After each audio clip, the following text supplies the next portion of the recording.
Allô? Oui, Bonsoir. allô? Allô? Oui, allô? Oui, bonsoir éclaireur, vous m'entendez bien? Est-ce que vous êtes avec un écouteur ou bien vous êtes loin du téléphone? J'ai mis le haut-parleur, donc j'ai mis le Non, quand haut-parleur. c'est comme ça, nous, on ne vous entend pas.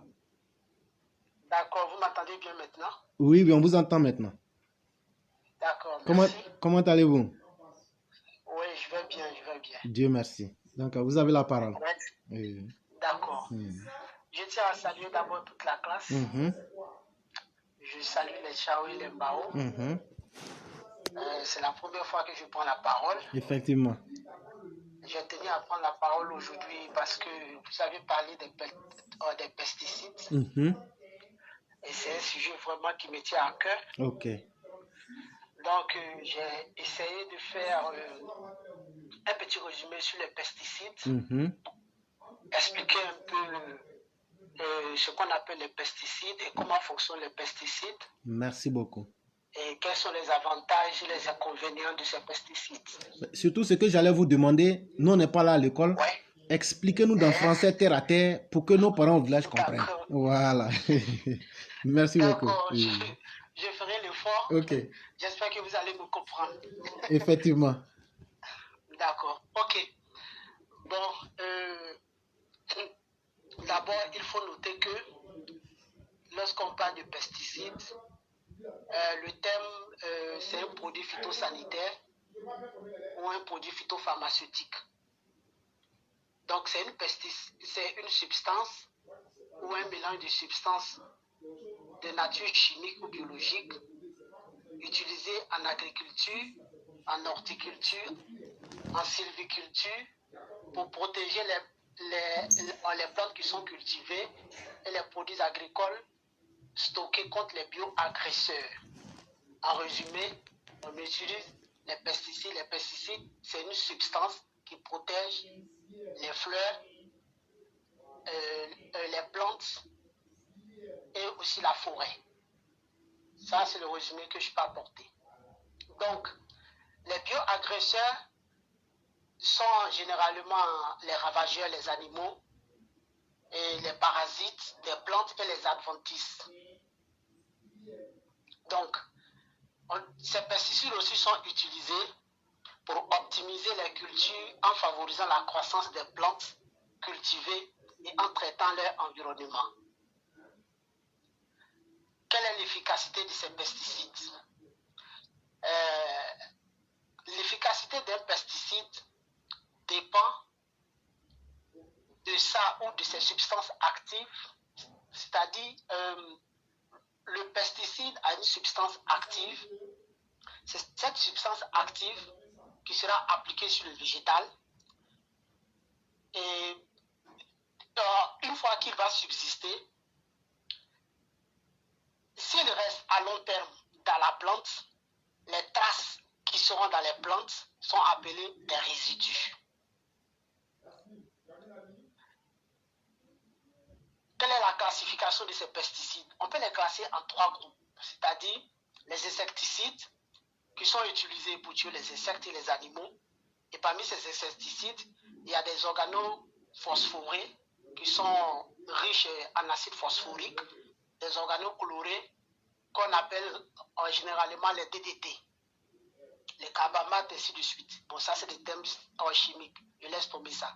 Ensuite, quel est son mode d'action?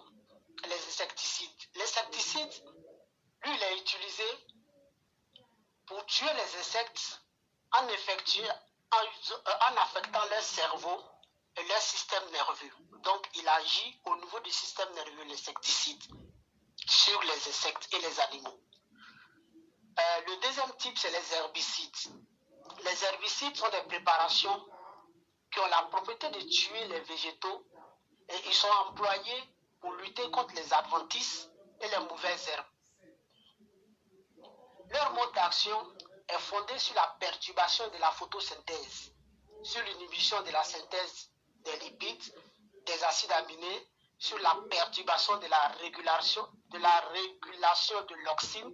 L'auxine, c'est un facteur de croissance chez les plantes, sur l'inhibition de la division cellulaire à la métaphase. Un exemple d'herbicide, le glyphosate qu'on appelle communément Kalash.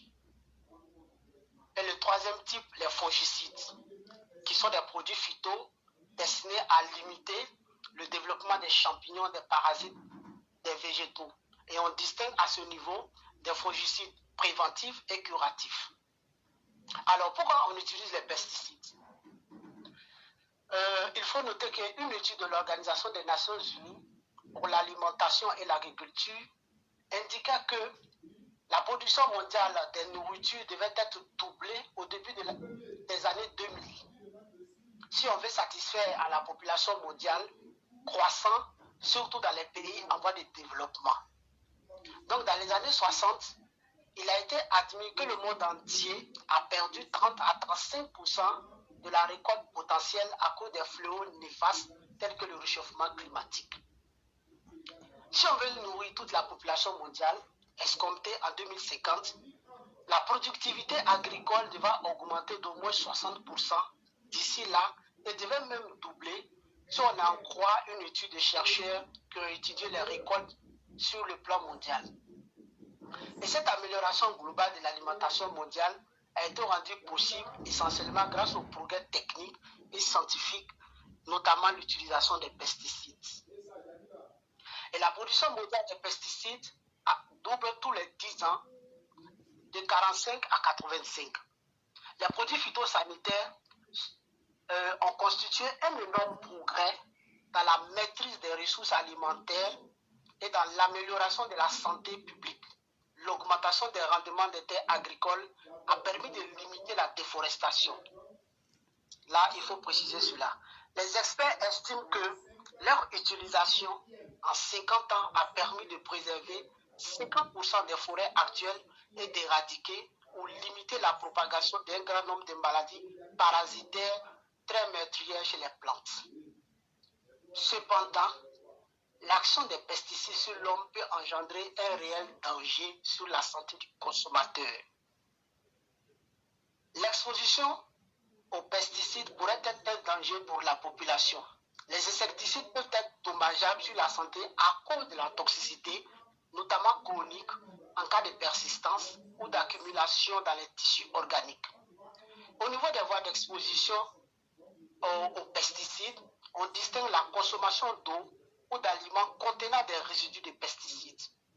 Dans ce contexte, le sujet est exposé via la voie digestive. Les intoxications les plus graves sont liées aux insecticides, tels que les organochlorés, c'est-à-dire riches en chlore, les carbamates, les fongicides, les herbicides, les ammonium quaternaires, et ainsi de suite. Et ces intoxications sont généralement aiguës, entraînant ainsi la mort de l'individu. Alors, je vais vous expliquer un cas pratique. J'ai eu à travailler sur les pesticides sur 3 sites lorsque j'étais à Abidjan, le site de Port-Boué, à Djopotoumé et à Mputo. Et sur ces sites, c'est des sites de maraîchers. Lorsque vous partez à l'aéroport, vous voyez à votre droite les cultures maraîchères, juste à côté de l'aéroport. Ça, c'est à Port-Boué. À Djopotoumé, c'est à Yopougon. Et à Mputo, juste à côté du stade, comme on appelle, de la SEC.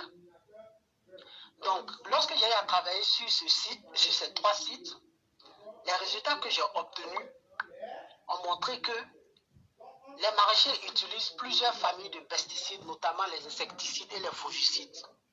Et parmi ces pesticides, certains ne sont pas destinés à la culture maraîchère, mais aux cultures cotonnières et cacaoyères. C'est-à-dire quoi?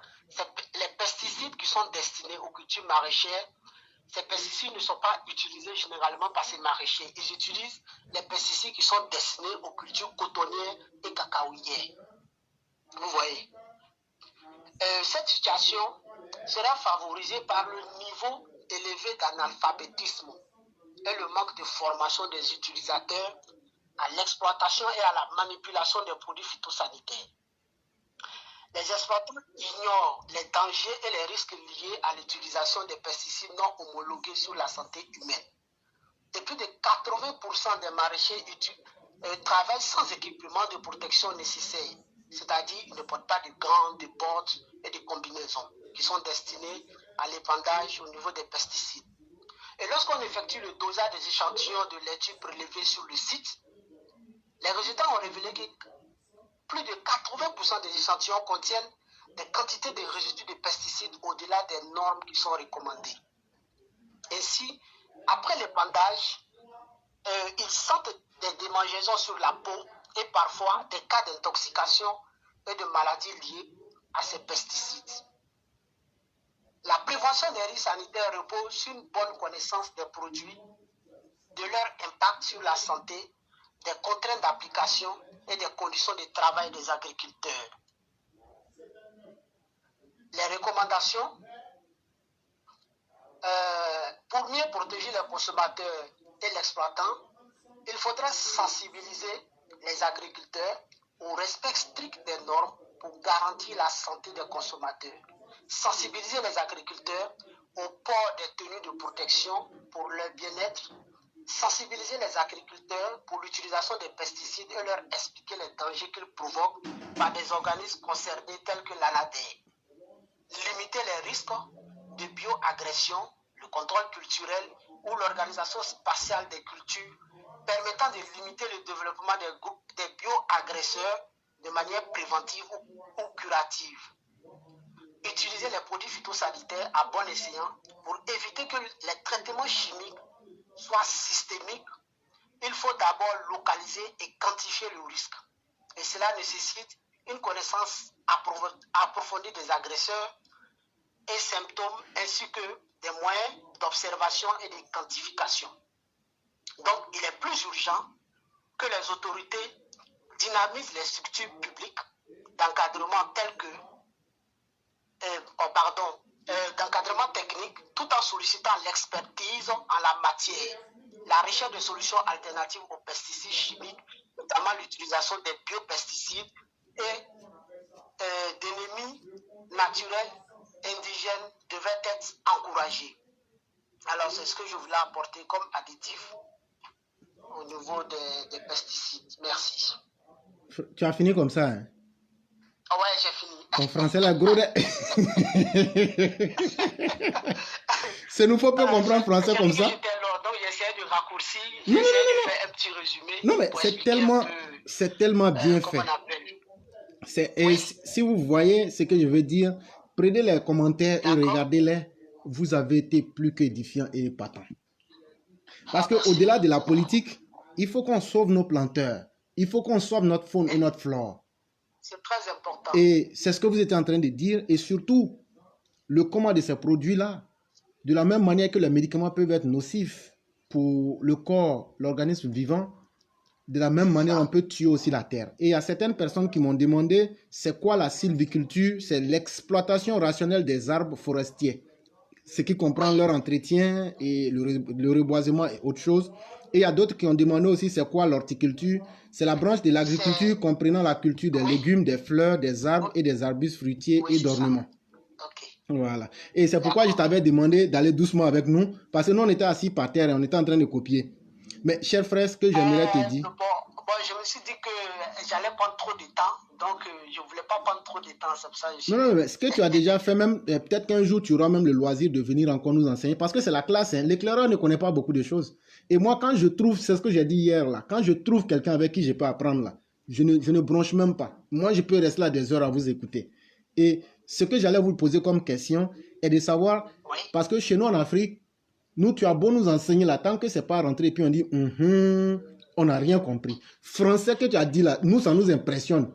Mais quand on met herbicide là, ou bien tout ce que, comme on appelle les produits chimiques là, quelles sont les maladies qu'on peut attraper et puis qu'on peut voir, que toi-même tu peux nous montrer directement pour dire, bon, tu as vu ça là, voilà, c'est ça qui a fait ça.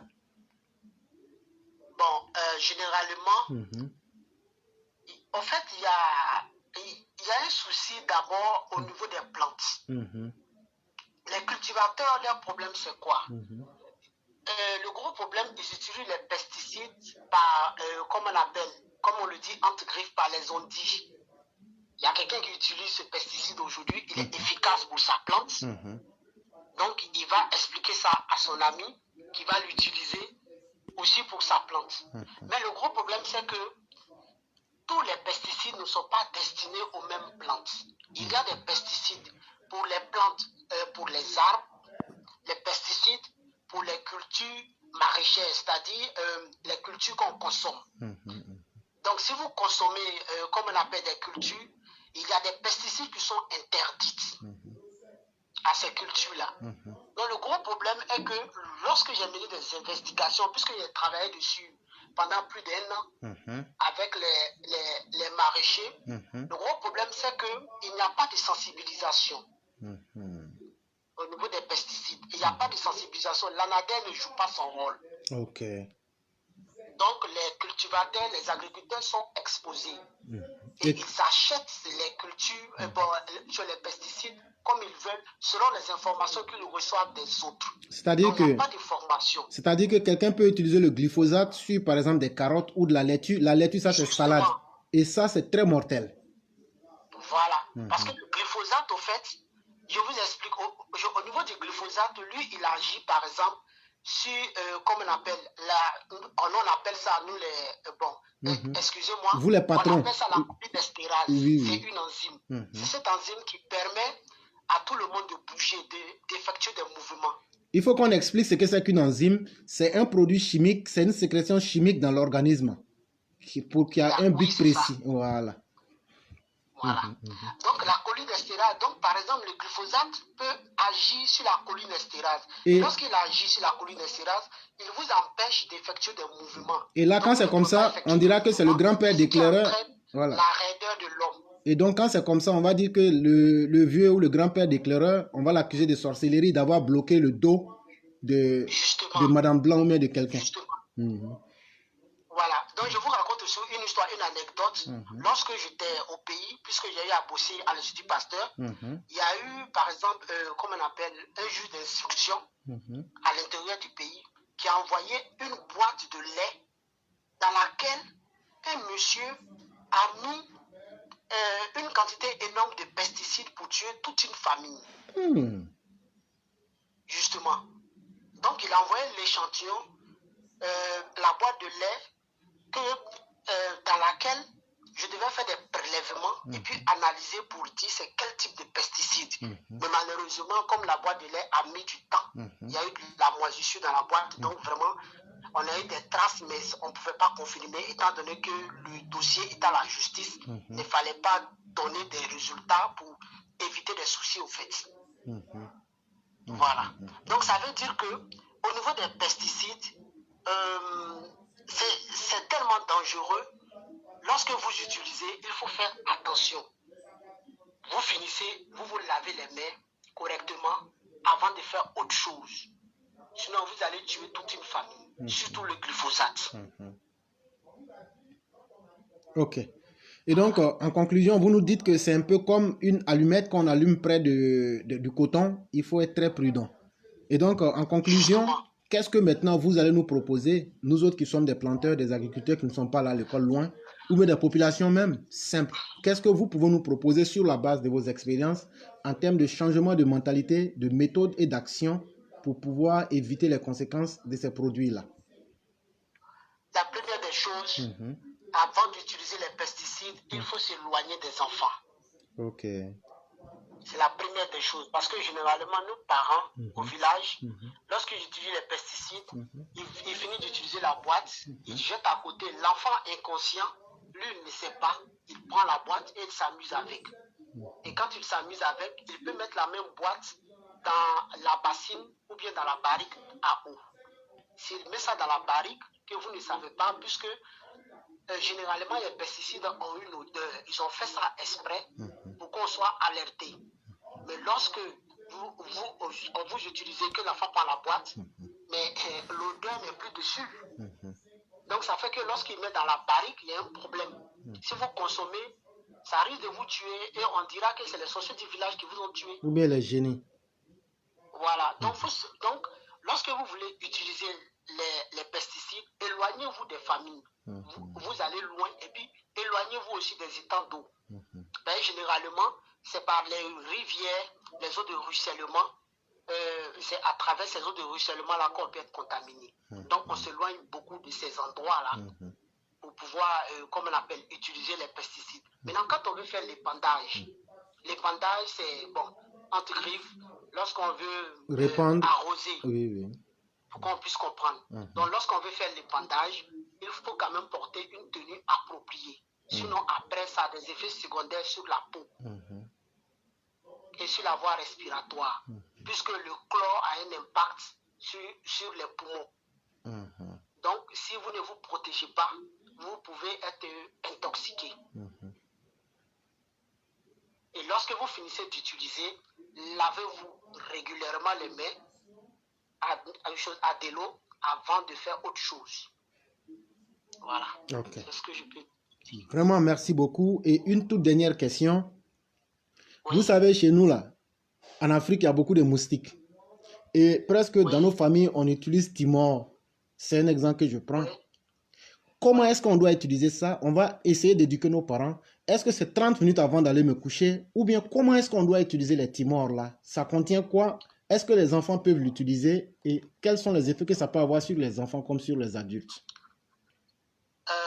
Le Timor d'abord, le Timor, c'est une synthèse. Au fait, on appelle ça chez nous les pérytrinoïdes. C'est une famille de pesticides de synthèse.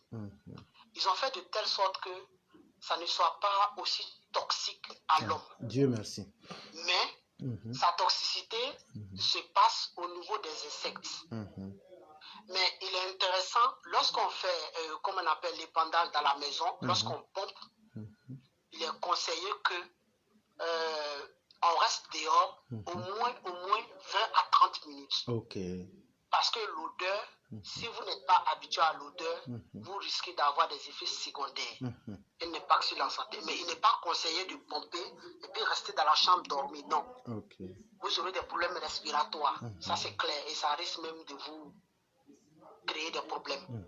Donc, il est conseillé, lorsque vous pompez la chambre, vous restez dehors, ne serait-ce qu'au moins 15 minutes. 15 minutes dehors, vous restez. Après, lorsque l'odeur va disparaître, vous pouvez maintenant entrer. Parce qu'au fait, les Timors, par exemple, eux, ils agissent sur le système nerveux des insectes. Donc, vous allez voir que quand vous pompez un cafard, vous allez voir, arriver à un certain moment, il reste raide. Il ne bouge plus. Il agit sur le cerveau, en fait. C'est en quelque sorte, il agit sur la cholinestérase. Donc, il empêche l'insecte de bouger, d'effectuer des mouvements. Donc, il reste raide et arrivé à un certain moment, il meurt.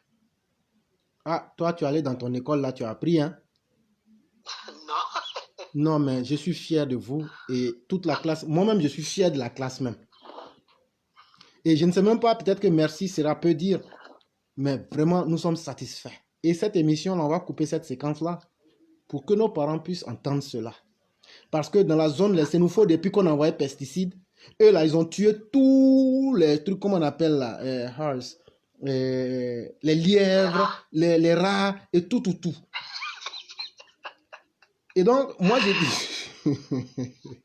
Et donc, vraiment, merci beaucoup. Et comme vous l'avez dit, c'est une première participation.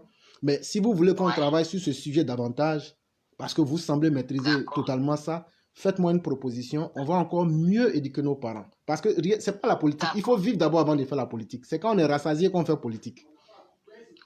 Voilà. Et donc, chers parents, regardez de telles sommités, de tels véhicules de connaissances que nous avons. Nous sommes vraiment fiers de vous, sincèrement. Et votre sortie, ça nous a fait gagner notre journée. Ça, je ne peux pas vous le mentir. Et je le dis, moi-même, je suis tellement content. Je suis extrêmement content. Et je vais vous permettre de faire votre conclusion et de saluer aussi tous les élèves de la classe. Mais merci beaucoup. Ok, merci. La conclusion, moi, le seul conseil que je peux donner, c'est on ne peut pas s'en passer des pesticides, ça c'est clair, puisqu'on a besoin de ça. Aujourd'hui, le monde dans lequel on est, c'est un monde d'individualisme. Ça fait parce qu'avant, chez nos parents, on travaillait par groupe au village, on faisait des groupes où on travaillait dans les différents champs, mais aujourd'hui, ce n'est plus le cas. Chacun travaille seul dans son champ, donc vous ne pouvez pas, vous seul, faire 10 à 15 hectares si vous voulez faire une grande production. Alors qu'on a besoin d'une grande production pour pouvoir nourrir la population. Donc, les pesticides pesticide, c'est en quelque sorte un médicament, comme vous l'avez dit au départ, c'est un moindre mal. On fait avec. Mais seulement, il ne faut pas dépasser les doses. Effectivement. C'est tout. Merci Voilà. beaucoup. Merci Ok. beaucoup. Et on reste en contact, comme on le dit chez nous, on est ensemble. Il n'y a pas de souci. Et la porte est complètement ouverte. Quand vous le souhaiteriez, ça serait toujours un plaisir pour nous de vous revoir et de continuer à édifier les uns et les autres. Vraiment, merci beaucoup. Pas de problème. Et comme je le disais, nous Ok, sommes je reste à l'écoute. extrêmement fiers Ok. de vous. Merci beaucoup. Ouais. Merci. Au revoir. Et très bonne soirée. Merci. Ok. Bonne soirée à vous. À vous pareillement. Merci bien. Ouais. Ok.